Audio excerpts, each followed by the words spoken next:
मालूम होंदा है कि छोटे बच्चे मस्जिद च आवन उन्होंने प्यार करी दे, उन्होंने मुहब्बत करी दी। और कई बाबे बच्चों को इस अंदाज नाल गुस्से होंदे ने, वो फिर बच्चे सारी जिंदगी मसीते आंदे ही नहीं। ना हौसला कराया करो, बड़ा हौसला। देखो सरकार तो ज्यादा पकीजा कौन हो सकता है, नबी पाक तो ज्यादा सफाई सुथराई का ख्याल कौन कर सकता है। ते आपने कभी बच्चों को मस्जिद तो आन तो कभी भी नहीं रोकया, बल्कि एक हदीस मेरे ध्यान च आ गई। एक दफा ना एक औरत अपने बच्चे को लेके आई ते सरकार ने गोद च बिठा लिया। सुभान अल्लाह, अपना बच्चा नहीं किसी और का बच्चा है। ते आप दीगर बच्चों भी आपका बच्चा ही समझते सन। इन्नी मुहब्बत कर दे, इन्ना प्यार कर दे, ताते हदीसां दे अंदर और तफसीर दी किताबां अंदर नबी पाक दी शफकत और मुहब्बत दा जिथे जिक्र हुंदा है।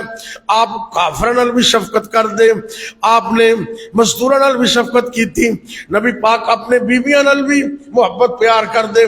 जिथे आप बाकी लोगों नाल शफकत कर दे, उथे आप छोटे बच्चों नाल भी प्यार कर दे, उन्हां नाल भी मुहब्बत कर दे। अल्लाह अकबर अल्लाह।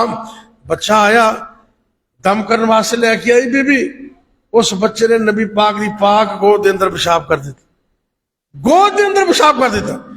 जे अजकल का कोई मौलवी होता तो बच्चे को चुक के मारना सी फर्ज थे, भावे की लाती टुट जाती।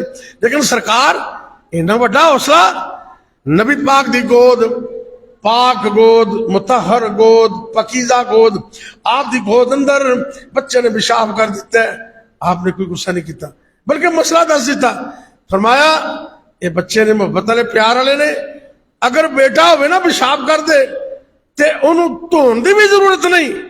ए तवज्जो करना जरा, थोड़ा जा पानी इंज लैके ना नहीं सुट दो, ए छट्टा मार दो इन्हें नाल कमीज पाक हो जाएगा। बात समझ रहे हो? तो जे बेटी हो ना बेटी, तो फिर उन्हें कोई हिस्से में बकायदा धो दो, कमीज पाक हो गया। आपने मसला बयान कर दिता। फरमाया बच्चे पेशाब कर देंगे, हौसला कराया करो।